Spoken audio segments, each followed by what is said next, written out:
Be ready? Got your posture set? You guys feel comfortable? I'm pretty fucking How fat do I look? Always. Great. Okay, you know what? That's the intro now.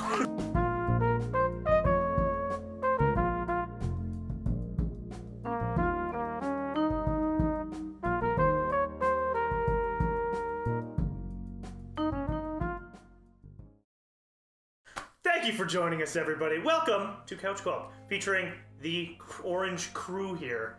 Myself, of course, you know me, the Orange Adder. If you don't, what are you doing here? Next to me is my good friend Dr. Keith, also known as Dr. Acula. And of course, Not a real doctor. my good friend Mark, also known as Vampire Hunter Big D. Hello there. And this week on our wonderful fun show... Oh, right, sorry! Sitting behind the camera is our always lovely, always... What's a good word? I need a good weird adjective. Give me a good weird adjective. Cromulent. You had that right there, too. He had that That right was immediate. there. Sitting behind the camera is our always cromulent operator. Hello, operator. How are you feeling today? I'm great. I feel very cromulent.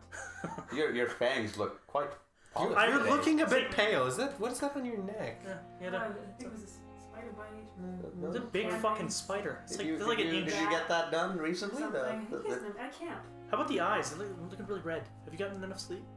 Like, it's specifically on the irises. So this week, if you haven't already gotten our stupid, terrible fucking jokes, we are talking about Don't Not Entertainment and Focus Home Interactive's video game about people who go bump in the night, Vampyr. Overnight, my world has changed. The gnawing hunger inside me. Every night, it must be appeased. In Vampyr, you take on the role of Jonathan Reed. After returning from the First World War, Jonathan suddenly finds himself in a mass grave where he awakens as a vampire. After accidentally murdering his sister, he takes a job as a night surgeon at Pembroke Hospital, after which he travels London searching for a cure for the Spanish flu and a more sinister plague slowly consuming the city, choosing who lives and who he must kill to feed.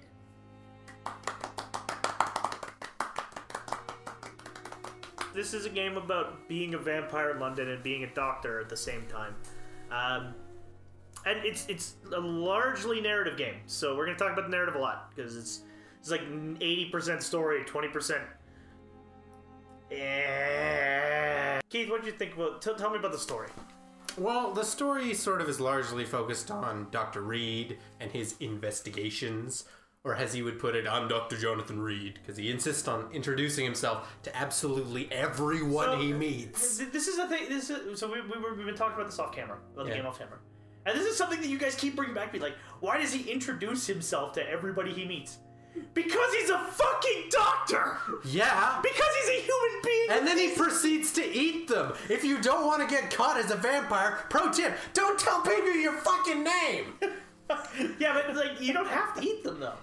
Yeah, but he does some of them. No, like not if you're a good boy like I was, and you don't eat anybody, and then you get to go off into the sunset with Lady, I'm probably responsible for a lot of deaths, Jane Ashbury. There's quite an age difference between those two. Yeah, like hundreds of years. Yeah. By the way, so one of the things I find interesting about this game is it has a weird romantic subplot that basically comes out of nowhere. Romantic subplot. Romantic subplot. Yeah, where, he just decides that he loves her. and I know we're kind of all over the place, but we're going to start with this stupid romantic subplot because I think it's the dumbest thing in this game's story. Yeah.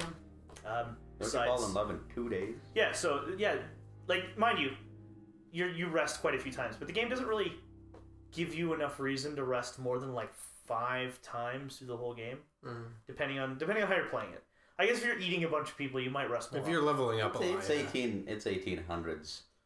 No, it's early... It's 1914. 1918, right after the early 20th century romance is that. Ha, female. Mine. Yeah. They are aristocrats. Right? Well, she has a lot more money than him. Well, the thing is, like, the romance is almost initiated by Lady Ashbury. You know what?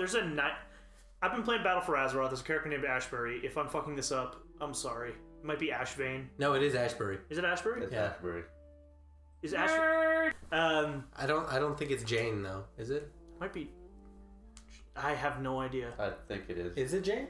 Just call it Lady Sasbury. Sasbury. She is Sasbury. Elizabeth Ashbury. Elizabeth! Why were we thinking Jane? Because he said Jane. Oh. So, yeah, we have Elizabeth Ashbury, who's one of the three major characters in the story. There's the main character, Jonathan Reed, my Johnny Boy, Jay Reed, Jay Rizzle. There's Elizabeth, who is a well-to-do vampiress who supports the Pembroke Hospital, and that's how you meet her. And then there's Dr. Shawarma C. Dr. Edward Swansea. Dr. Edward Swansea. The administrator of the Pembroke Hospital, the guy who hires you. He's a member of a crazy cult of church people. Kind of. That's all church people, for the record. And, Get a little political here. We shouldn't. No, I'm just I'm returning back to vampires. Sorry. He's a member of the Order of St. Paul Stoll, and he likes vampires. And he wants to be close to you so he can learn more about vampires. And obviously is completely unaware of the dangers of having a vampire within 40 feet of where you sleep. I thought it was the other potential romantic subplot, but alright, sure, let's go with that. Which other potential romantic subplot? There is, if that was a gay joke. That romantic subplot kind of comes out of nowhere. It's, I think it's because there's 8 chapters in the game. By chapter 3 or chapter 4, whenever you go to her house, you go in and it's obvious. I love you. Can you feel my heart beating? It's beating so hard. You can see the blood in my veins. You can tell it's love blood now. It's the most stupid, contrived we're in love now thing I've ever seen. Yeah. So is love blood not like the blood of the poor hobos you've been sucking dry so far? all the people you've been murdering. No, it's not the poor hobos. It's the douchebag landlords and church dudes. Oh, that's fair. My big problem with the story is it's a lot of that. It's a lot of shit that comes out of nowhere or just resolves itself on its own. Another instance of that happening is at the end of this story, there is a section where you have to concoct a cure for an evil thing called the Blood of Hate, which is it's a disease that turns you into a vampire, but when you turn into a vampire, you turn into a monster and murder people uncontrollably. So you have to protect yourself from it, so you don't get it, because you have to go fight something that gives off the Blood of Hate. And you have to go to these two people to get it done, and it's this vampire hunter who hates you, who hates everything about you. Yeah. His whole goal in life is to kill you. And then there's this guy named Baron Redvane. Redford? Red Rocket? Redgrave. Redgrave. Red Rocket. There's a guy named Baron Redvane. Redgrave. Redgrave. Which, honestly, as far as vampire names go, kind of fucking obvious. That was cool. I got the Baron Redgrave. Pretty bad. A little bit on the nose. The reason I forget his name is because he's so fucking boring in one note that I don't care. Earlier in the story, you fuck him over. And then you choose to fuck him over. Wow. That's a totally different thing I'm going to get to in a minute. Yeah. But, so you go back to Mr. Redgrave, and in my playthrough he hated me because I decided not to turn Donald Trump into a vampire. Oh. Yeah. He wanted to build a wall. He wanted to build a wall in London. So he hated my guts. But you go to these two people, and they both hate you, depending on how you played the game. One of them will hate you regardless, and the other one just hates you if you make the wrong choice. And you go, can I have the most valuable thing you own? To both of them. You just walk up to them and talk to them. I think you have to fight one monster, one of Mr. Redgrave's dudes in his house. You fight him, you beat him, you walk up to him and be like, so you got this blood of William Marshall, who's this legendary knight that you just nerdgasm over the whole game. I need it to concoct my cure. And he's like, sure, have it. I hate you, but here. And then you go to the vampire hunter guy, and it's not even that. Initially, he says, no, fuck you. But it's just one line of dialogue. But I really need it. And he's like, yeah, okay. It's so dumb. It's the really, really emphasis. It's the emphasis on the really, really. Yeah. You really, really need it. He's like, oh, okay. You can have it. Okay, so he said really once. Fuck that guy. And then he said really, really. And suddenly I'm a British gentleman. Okay, so yeah, you go to Baron Redgrave, and you say, can I have blood of William Marshall? And he just gives it to you. Despite the fact that this is the most important thing, not just to him, but his whole Ascalon club of secret vampires. And then you go to the vampire hunter guy, and you go, I know you hate me, but can I have the blood of King Arthur, which is the most important thing ever to you? And he's like, sure, here you go. And then you go and you get some insulin from a hospital and you put it together, and that's the MacGuffin that saves the day. Somehow. Despite the fact that these two people that you go to and talk to, they hate you. You fuck them over in like a serious way at least once. One of them just because you're a vampire, he hates you on those grounds. And Baron Redgrave in my playthrough, That's a vampirist. so Baron Redgrave has this cult of douchebags called the Ascalon Club. They're like vampire high society douchebags. Yeah, basically. You ever watched They're Underworld? the Vampire Illuminati. Vampire High Illuminati. society douchebag. It's No such thing. if you've ever watched Underworld, it's those douchebags. Basically. Haha, yeah. This game would have been improved quite a bit by a lot more tight leather. Yeah. And Kate Beckinsale. And Kate Beckinsale. High five. Yeah, he's got his club, and there's this rich tycoon named Donald, definitely not Trump. I don't even remember his name. I think it's Alonzo or something. Editor Matt, find the real name. His name was... You know what? You just gotta look it up. That was his name. Aloysius Dawson. Aloysius Dawson. Aloysius. Aloysius Dawson. What? So he goes to his Donald Trump guy, Aloysius Dawson. Everybody pronounced that name wrong too. Aloysius Dawson. So his name is Aloysius Dawson. Delicious sausage. We're gonna go. Delicious sausage. So you go. So Baron Redgrave instructs you to go turn delicious sausage. Oh my gosh. Viewers here. You can't see the color Matt's face, but when he turned his face red and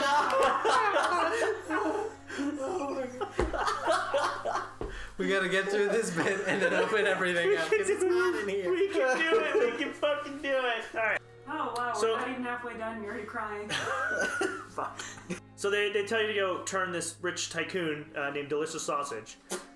Son of a bitch! So the Ascalon Club tasks you, Dr. Jonathan Reed, because your blood is apparently super powerful or some bullshit, to turn Aloysius Dawson, also known as Delicious Sausage, into a vampire, and you can choose whether you want to do that or not. And if you don't, then they hate you, and then doesn't matter because they give you the blood anyway. It's so fucking dumb. Yeah. But that's the whole story. My point. So I sound like I've gone on a bunch of tangents so far, and I totally fucking have. But my whole point is the whole story is like this. There were some important points, so it makes sense. Yeah, but like, Mary shows up, you fight, and then she dies. Yeah. And it's pointless. Bringing her back was completely pointless. The only character in the only three characters in the entire story that matter are You. Jay Rizzle. J. Rizzle, Dr. Acula. Elizabeth Ashbury, Yeah. and Harriet Douchebag. Oh, yeah. What's her name? The last boss. Harriet Jones? Harriet Jones. Is it Harriet Jones? She turns into the a old giant lady. masturbation monster and tries to murder the city. Yeah. So they're the only characters that matter in the story, so nobody else has an impact on it. Like, you feel for half the fucking game you're an errand boy, you're vampire errand boy. You're not even trying to solve the fucking problem. There was one other character that does stand out. Who's that? The woman in the hospital. Oh, yes. Oh, thinks fuck She's yes. a vampire, but she's not. And she is talking to you, who is a real vampire. But the fact of the matter remains, just all my interactions with that woman were quite pleasant because of the way he ended all those interactions. I leave you to your nocturnal activities, Lady of Night. Like, he just the way he like just plays into her. I was like, I like you because you're insane. And wasn't she at some point feeding on another patient who lost his face? There's a war victim in the hospital who, like, he Veteran. well, he got like burned. He got like Yeah. badly war victim. Veteran. We love the troops. He burned his face, burned his whole body, and nobody liked him because he was kind of a jerk. But also, he thought it was because he was a burned up, fucked up dude. And she did. And there was some not too hidden shit they were fucking. They were, but she was also eating him. She was also like drinking his blood, And he was kind of into that. and he was super into it. Yeah. You know. Yeah, a lot of the story is just like, okay, now do this. You're not actually curing anything. Go to Whitechapel and find out who's blackmailing the other main character. For some reason. Go to the West End and talk to Lord Douchebag so you can go bite delicious sausage. Like, it feels like you're just a fucking errand boy the whole game. Pretty much. You're never agency. Yeah, but there is some social commentary to the game, which I do like, despite it being quite rigid in its go here, do this, drink that bleach that you found under the counter, it'll cure your cold. It's still more of a case of there was a little bit of social commentary thrown in, a little bit of edge. You know, a lot of edge. There were three edgy, five. There were a considerable number of communists that were shown in a really good light, Well, and the Orange Hatter does not have an opinion on communism. This is in no way me endorsing or decrying one side, but there's a lot of characters, like the Romanians are all like these communists. They're like, we gotta bring down the government, communism, socialism, it's getting justice for like everybody, and the suffragette character, and they're all really portrayed in this likable light. Like all of them are like, you're the good guys. Like one of them is like running a clinic, and a bunch of them are like poor, but they're working hard and they're trying their best. There was another point on the whole social commentary thing. There were two things that really did get me. One of them was obviously the severe, blatant misogyny against the female nurses. Because there was literally a comment along the lines of, man, she'd make a fantastic doctor if she wasn't so fond of her vagina. Like, and the other thing was Milton.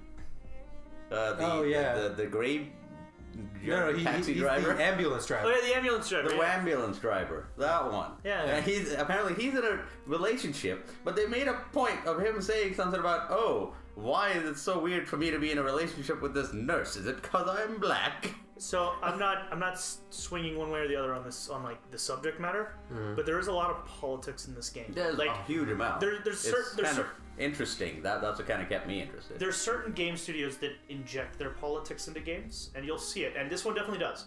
Ubisoft? Ubisoft, yes. Ubisoft does a lot, and it works. Like it makes sense within the times. But there, I thought it was great. It's one of those games where you could definitely tell which side of the argument the developers are on. Yeah, I mean, it was good, though. It kept it interesting. Yeah. I mean, could you imagine if it didn't have those sort of, at the very least, a little bit of depth to these characters? It would straight up be, what's the game with the high polygon count and the axe and you dig and build shit? What's it called? Minecraft? Story mode. Yeah. Yeah. Except Minecraft story mode was total trash. Yeah, Well, that's it would literally be This that. is only like mediocre. Well, that's the thing. Please run into Morton Joe right here. Yes. Mediocre. That's the thing about the NPCs, though. All of them were really fleshed out, and they had like interesting character Fleshed out, traits. 'cause I ate them. They were interesting character traits, but then they were just sort of there. They had a few secrets that you had to find out through dialogue tree options. The blue option. Yeah, the blue option, the secret option. Also known as he puts reverb on his voice, so the thing does what Yeah. they want. There was a lot of that, but it didn't really ever amount to anything. It didn't change the story. All it does is increase their XP value when you eventually eat. And that it does roll into the one thing about this game I really, really liked. On that note, Yeah. and we'll talk about that a little bit more later. But yeah, like the NPCs were pretty interesting. They're definitely better written than like the characters in the game. Yes, they are. More believable, at least, because they just have a couple of character traits and a couple of motivations, and that lets them feel real. Yeah, we were talking about the one thing about this game that I like is the NPCs and how they factor into the game's morality. So you're a vampire who has to drink the blood of mortals to survive. All of my extensive research about vampires tells me that basically all vampire stories in media are about how vampires are evil predators and they feed on humans, and that's just like how we are humans and we feed on cows, and that means the vampires aren't bad even though they are. So is that like a vampire McDonald's? Yes. Oh my god! It's called Von Donald's. So that's the crux of the game's morality system, is you have to feed in order to get experience points to level up, because you need experience points to level up. You kill enemies for experience, but you get like nothing. Complete quests, you get a little bit. Main story gives you a good chunk, but not much. and you need to use these experience points to level up. The best way to get it is from killing NPCs, civilians, innocent people. Yeah, everybody you have a dialogue conversation with has a experience value that when you eat them, you get that, and that's how you level. And it's by far the most effective way to level, too. Some of the abilities in the game can cost like in excess of 10,000 experience. Yeah. To level up 1, the game expects you to have 5. And, like, 10,000 experience is like 75% of the entire experience that you get for playing the whole game. Without eating anybody. Yeah, that's doing side quests and fights and stuff. The main quests. That's parallel to real life. I too eat things and gain experience. No, that's weight. My bad. You definitely increase a stat. Yeah, increase a stat. It's called on BMI. The scale. Oh. It increases your cold resistance. I guess it does. Yay! Yeah, think of it that way. So, the morality of the game is, do you feed on people? If you feed on people, when and who? And are you like feeding on people just for personal power, or are you feeding on people because you have to? Like, the game's difficulty is tied to this because if you don't get enough experience points, you don't level up. And if you don't level up, then the enemies start leveling up faster than you, and then they kill you faster, and the game becomes a lot harder. Which, in a game with mediocre combat, isn't fun. Okay, so I did 2 playthroughs. Yeah. One of them was like, I won't lie, I got to like chapter 7 or chapter 6. I didn't finish it there, but I was eating people and I was doing fine. And then I did my vegetarian playthrough, where I didn't eat anybody. And in my first playthrough, I was like level 32 or 33. Mm-hmm. My second one was level 26. The enemies I was fighting were level 35, and they were fucking annihilating me. And the last chapter was this awful, boring slog. Like, more boring than it already is. Slog to the last boss. So if you don't... The morality of the game is the game gets harder. If you don't eat people, the game is harder. If you do eat people, then you get stronger, game is easier, but you're murdering innocent people to do it. And that's the one thing about the game I like. And I think it's probably the best expression of a morality system in a video game ever. See, I'm going to disagree with you there. You know why? Why? Because there's only 3 outcomes in that situation. Mm-hmm. And that correlates to the 3 endings of the game. 4. 4? Okay. Yeah, there's you and Lady Elizabeth Ashbury go both. In the playthrough where you don't eat anybody, at the end you get to eat Lady Ashbury. Ba-da-ba-ba-da-ba. Yeah, you do. But yeah, go on. Yeah, basically, the problem I have with it is it doesn't really affect the story who you eat. It's just, you don't eat, you do eat a bit, or you eat everybody and things get fucked. Yeah.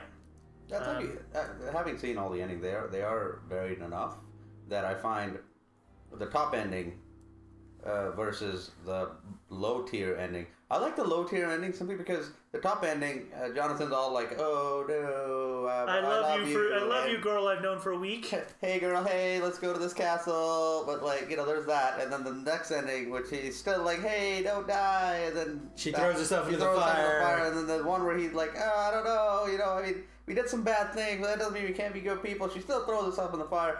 The last ending, like the worst ending, was my favorite because he just literally looks at her and goes, "Yeah, you throw yourself in the fire. I'm gonna go eat more people." And then the narration begins, and the world descends into darkness. I was just like, that's so much better. That's really the only thing about the story that it changes. Yeah, and that's the problem I have with it. The morality isn't giving you consequences; it's just giving you an outcome. He's giving you consequences. The only consequence is in gameplay. Yeah, there's no story consequence. But that's what it's so good. But on that point, though, hang on. You're saying that the morality system doesn't make that much of a change. Might I remind you the 3 choices for Reapers? Yeah. Okay. Wow. There are almost no games that do that, right? Like, you can only change the rules so much. I mean, in the future, do you want your ending in grape? Do you want your ending in orange? Do you want it in lime? Right? That's my problem. My problem overall is like a lot of these video game developers. It's not. That's what I'm saying. It only affects the ending. It doesn't affect any of the story in between. It doesn't change anything that happens in between. And that's because of the mesmerize level. Because you can't technically mesmerize anybody who fucks up the story if you kill them until you hit a certain level. Yeah. And the mesmerize levels are unlocked with story progression. And yeah, that sucks. But I think that the moment-to-moment morality is more important than, okay, I did all these things, now how to turn out. Because that's Mass Effect morality, right? Yeah, well, that is essentially what it is. Yeah, because you have to, and I honestly think they should have only had one ending, where Everything descended to chaos, and he did not give a fuck. where who cares? That was the best. Like, he looked so badass, and then he's like, aha, go fuck yourself. I'm gonna go eat people. Well, I think the fact that Lady Ashbury throws herself in the fire is stupid and contrived. But that's because the story is mediocre. The story is stupid and contrived, especially the plot device at the end. The moment-to-moment morality is more interesting than the outcomes, in my opinion. Absolutely. I like to agree with you there 100%. As you're going through the game, there's a concept called ludonarrative dissonance. Ludonarrative is a concept, and then dissonance is when it's broken. So ludonarrative is when gameplay and narrative perfectly sync up. Mm-hmm. So the person in the chair is feeling the same thing as the character in the screen. So when I was going through the game, because of how the game's morality system was set up, I had a constant temptation to eat people. Because that's experience points, I could unlock all the really cool skills and all the really cool stuff, and the game was getting harder. So that temptation was transmitted from the character to me. We both felt the same thing. The game is brilliant. The game also does a really good job of making you want to eat people by just giving you low mesmerized level people that are just the worst fucking people in the world. They're like, wow, you're an asshole. I want to kill you. I can kill you. Or even better yet, like in the priest in Whitechapel. Yeah. Where his mesmerized level is level 5, but he is just a righteous asshole the whole time. And you're just like, oh, I cannot wait. I'm putting on my bib. I'm gonna fucking eat you. It's like, it's one of my favorite fucking things. But, I think the moment-to-moment stuff is more interesting than the outcomes. At the same time, though, like eating and we might age ourselves by using and understanding the reference to HK-47, the low-level meat bags that they give you. Are you kidding me? Star Wars: The Old Republic's been fucking riding that joke for 5 years. Yeah. Well, I guess. Well, I haven't played that in a while. Anyways, I digress. The low-level meat bag thing is enough to give you some abilities, but at the same time, I agree. I totally understand that it works out where you get that connection to the character. At the same time, the whole point for me, video games are an escape. So I'm just like, I'm gonna just eat everyone, except there were like 1 or 2 people. But I still would eat everybody. Like the thing, I think we all had different. We all played through the game different ways. Like you ate everybody, you ate some people. I ate the assholes. You ate the terrible people, and in my last playthrough, I didn't eat anybody. Well, yeah, that's because you wanted the good ending. I wanted to. He wanted good ending. that ass. I wanted that ass. You know what's funny? My analysis of this is that the way you guys played the game matches up individually with your personalities very well. Yeah, actually. Yeah, it does. Chaotic evil, true neutral. I don't know. Attempting to be lawful good. Neutral good. Attempting to be lawful horny. So I love that system. Like finding out more about people, building up that experience bar, taking care of them, you give them medicine and cure their shit, and building up that experience, and then choosing whether or not you're going to eat them. My big problem is that it feeds into a game that is, at the best, and at the worst, it's. Let's start with combat. I call it blood bad. If you ever played Dark Souls and then played Lords of the Fallen, you know exactly how I feel. Yeah, it was the combat. At least for me, was a lot of go, step back, stamina recharge, go, and it was just boring abilities over and over again. Yeah. On the abilities thing, though, I'm so heavily torn on it, where it's like, I'm a firm believer in you have to try new things in order to achieve new things. So this game definitely had that. Okay, don't quote me. I'm sure there are other games that have similar-ish methods of leveling and gaining experience, but my thing was, to me, this is not something I had played in recent memory that had this sort. So to me, I was like, oh, hey, they're trying something different. Oh, hey, yeah, it's a little boring. I hate to break this to you, but there is another game that does that. It does the thing where you load in experience points and unlock abilities by paying experience points. It's called Every Other RPG Ever. Oh, right. Yeah, a lot of them. Is there an RPG that I may currently be highly engrossed in where you have to sleep at night to gain all the experience you've earned in the day? Final Fantasy 15, also known as 40 hours of a good game and then 20 hours of a terrible game. Actually, now it's like 120 hours, and it's like 60 hours of a good game and 60 hours of, dude, bro, let's go kill that. It's become Monster This Hunter. is a different review. This is a different review. We'll get anyway. there. Yeah. We'll get we'll talk about that game eventually. But yeah, like that system is brilliant, and it feeds into shitty Bloodborne combat with like the boring like poor experience points into an ability to unlock it. Yeah. With like it mutates once, so you get 2 branching abilities. It's not interesting at all. It doesn't feel rewarding to put those experience points in to an ability that isn't fun to use. Claws. Claws. You get claws. Claws is an ability. The most useful ability in that game is the heal yourself ability. Yeah, and you get that basically for free at the beginning of the Yeah. game. You get that basically for free, and it's the whole like. I did like the fact that you would, when you go to stun enemies or like when you do a stealth attack, you just end up biting them. Yeah. It's like I'm gonna eat you, and this gives me some stamina. Okay, cool. Like, You get your blood magic. Like blood magic. by the end of the game for me, combat basically involved hit the enemy a few times when they're vulnerable, but otherwise wait for my ultimate to recharge and then cast my ultimate. And the ultimate was a 90-second cooldown, so it's just the boss fights were just wait, dodge, ultimate, attack, bite, wait, ultimate. Yeah. So like Battle for Azeroth. Fuck off. Azeroth's a fine game. And like you have 5 abilities in the game, and you choose from I think a pool of 8 or 9 abilities that you use. You choose those 5. There's like 2 One of them has to be your and- ultimate. There's 3 different ultimates, and then there's 3 different basic attacks, and then like a defensive, a stealth, a heal. Tell me why, and this is pretty much an open-ended question. Tell me why that in this game we're basically just like, yeah, the ability, you put some points in it goes here, and then it branches off into this version of it and this version of it. Mass Effect did that, except at no point did I feel like, oh, hey, getting this slow-motion snipe kill was boring in any way to me, right? That's because Mass Effect paired the really boring progression system with actually interesting combat. That's fair. Mind you, the first game was basically just you point your gun and then you roll dice until the gun hits. That's fair. But the second and third game are actually really good shooters. Right, That's the difference. Like, but in this one, it's kind of like it's the generic, I want to say, third-person combat where it's like dodge, swing, dodge, swing, swing, right? Like 100 other games this year have done that. Yeah, like it's just well, you know what it could have been? It could have been the Arkham combat system. Yeah, which 100 other games are doing. Right? Yeah. Like Assassin's Creed's doing Spotter-Man. that now, right? Spotter-Man. Bounce between enemies.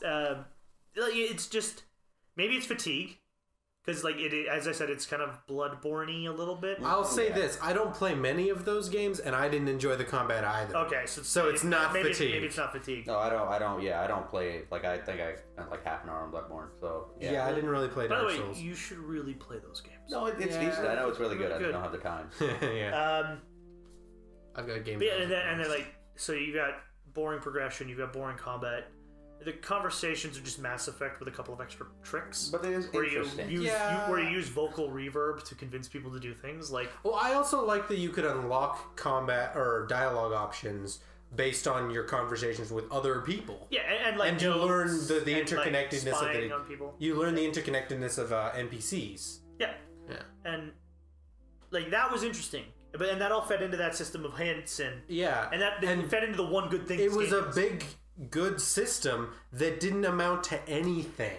All it does is, when you unlock that, you learn a bit more about them. You get a little bit more experience points for eating them. If you decide to eat them. If you decide to eat them, and even when you do, it rewards you with an ability that's not very fun.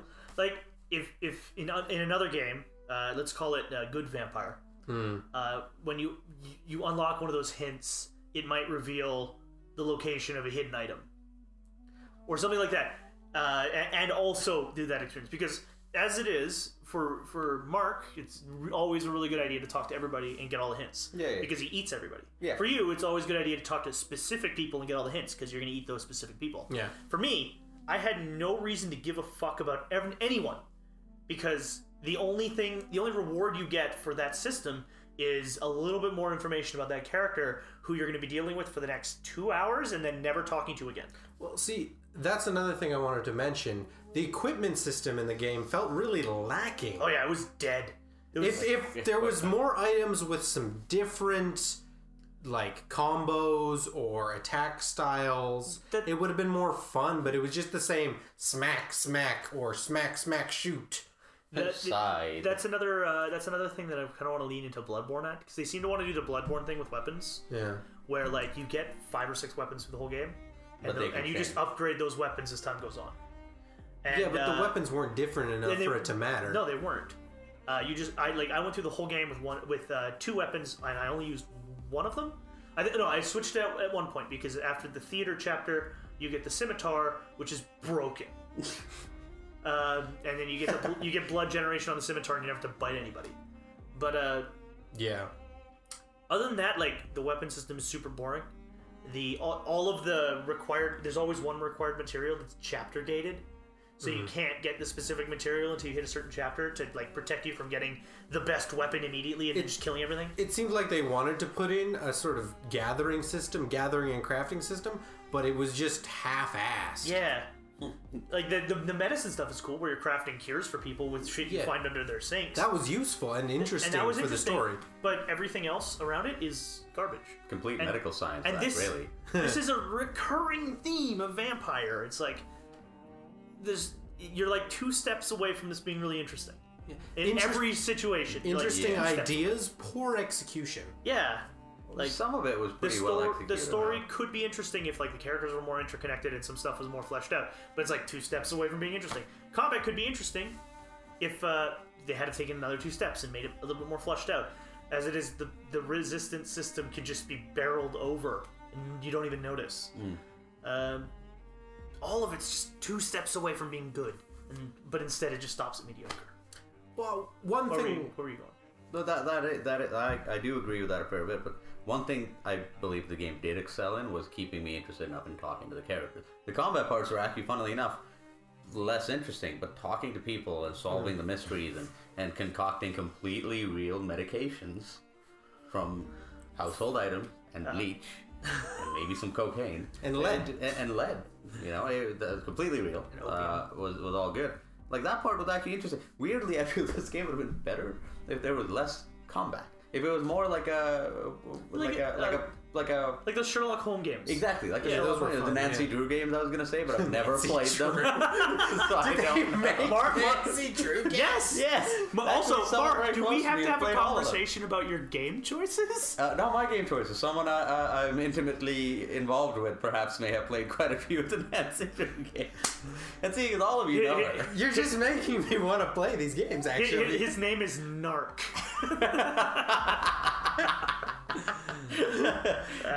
Never played them, but it's like those sort of games where there's just kind of narrative. What was that game on the DS where you're Doctor something and you solve mysteries? The fat guy with the hat and the Professor Layton. Professor Layton. Yeah. Like that Ace Attorney. Yeah. If Vampyr was more of it, well, it was quite narrative, but if it was just narrative, with, like, you being Dr. Acula running around doing doctor things, you know, it's like really, really cranky Dr. House. No, he's already very cranky. Just slightly less cranky Dr. House, and you always go and be like, it's bleach! That's the answer to all your medical problems. You know, like, I would totally be like, this is a great game. I actually really agree with you. I would even say, like, even if combat were just scaled back, where, like, you have maybe just admit it and let it go. 30% as many fights in the game as you do here, and that would be great. But we're in luck. They made that game. It exists. It's called Vampyr the Masquerade. Go play it. My review of Vampyr is go play Vampyr the Masquerade. It's a vastly superior version of the same game. Graphics are slightly older, but it's like early 2000s. So, but I mean, you know, who says that graphics matter these days? It's all about playing tank on your NES. The graphics were good in Vampyr. I actually thought it looked pretty good. I will totally agree with you there. The game does look really good. Like, it does. The game's overall production value when it comes to graphics, pretty decent. I would quite have actually really, and kind of shows a little the master race here, but 4K texture pack would have been quite nice for me. That might exist, but I'm not sure. Does it? It might. I don't really care enough to look for it. Editor Matt, I want you to correct him if he's wrong, or correct me if I'm wrong. The audio was fantastic. The voice acting was excellent. Voice acting and the audio? I mean, we've been ripping on the game for a while. Yeah. Let's go to the good stuff before we wrap up. The music, for example, just a violin and a piano and silence. And a clarinet as well. Oh, there was a clarinet. Sometimes. When you're talking to Elizabeth Ashbury, there's always that clarinet. It's like, That's his penis. yeah, I will say this: the music was excellent. The soundtrack perfectly fit the feel and the place they were going for. Yeah, they did an aesthetic pretty well of like rainy nighttime London. Yeah. But the downside of that was it was real easy to get lost. I would have loved a fucking mini map. There's no mini map. There's no fast travel. No fast travel either. Just Or a mount. yeah. Well, wave down a cab. That could be your fast travel system. Just Milton, something. the ambulance, could take the doctor around places. But you know what? In my opinion, though, the way the map was sized, if they did put a mount in it, it's not big enough. It's not big for you enough. to go all the way over. And there's but too it's many wibbly turns. and it's not small enough for you to be like, It's like it's like It's the perfect size to be like, this is a little too long to run, but if I had a mount, it'd be too short. it really only gets irritating the last chapter. Yeah, Well, half of the 60. time, Go ahead. half of the time I spent walking around trying to figure out where I was. Like, oh, there's a door. Oh, it's locked from this side. Oh, there's another door. I can't oh, it's open locked. that. Yeah, It's locked. For I sure. can't open that. So, with you guys talking about fast travel and all that, I've heard comments that the run is a little strange. Ah, Oh yeah, the yes. animations. A little. You do get a sprint, and it is hilarious. As soon as that game loaded up, and I got shot, and he would like press whatever button I can't remember Shift, anymore I to think. sprint, and I started sprinting. My upper body went like this, and I mean the lower body remained pretty much how it is right now. It almost seems like most of the animations in the game were mocapped. And they look Except good. that. And they look great. Yeah. Except for the sprint, which like the intern did, and it's just. It's like I'm sorry to whoever does Well, did the just sprint. kind of I love you. imagine the beginning of Captain America's Winter Soldier, where he's doing the run around. It's a lot like the Chris Evans run without the animation. It's the whole Captain America thing, or like it's kind of an amalgamation of like Tom Cruise running combined with Chris Evans at full sprint, and it just doesn't. It's like Quap, but without the movement. It's like somebody who's very good at quap. Yeah, someone who's really good at quap. Like, it's all good until when he's running and his legs are moving and his upper body remains completely still. I mean, his arms are moving, but they're very, like, a polygon to a polygon, you know? Like, it's Final Fantasy VII running. Yeah. So we've kind of covered a lot of this game. We covered a lot of ground here. We talked about how it's good and shitty in a lot of different ways. Let's bring out our final thoughts on the game as a whole. I think last time I said Dr. Keith, so this time we're going to go with Vampire Hunter Big D. Final thoughts. All right. Would you recommend this game? Yes. As weird as that sounds, I understand we sat for the last X amount of time and shat on quite a bit of it. It's different. It's a breath of fresh nighttime dying air. Best way to describe it, really, it's interesting yet at the same time completely mediocre. But it's, as I said, to me, it caught my eye, it kept my eye, and then it kind of lost my eye, and that's kind of just how it went. There was nothing. Combat was passable at the end of the day. Production was good, fantastic music, fantastic graphics, storyline interesting enough.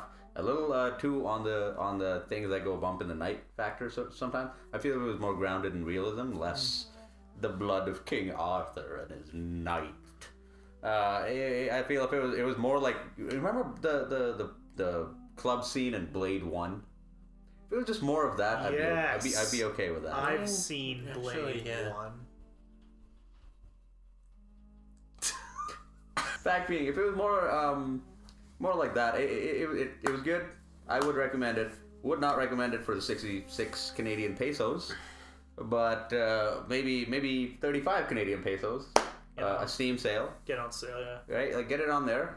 Spend your time, enjoy it. I at the end of the day, yeah, I'd recommend it despite its flaws, and oh lord, does it have a few.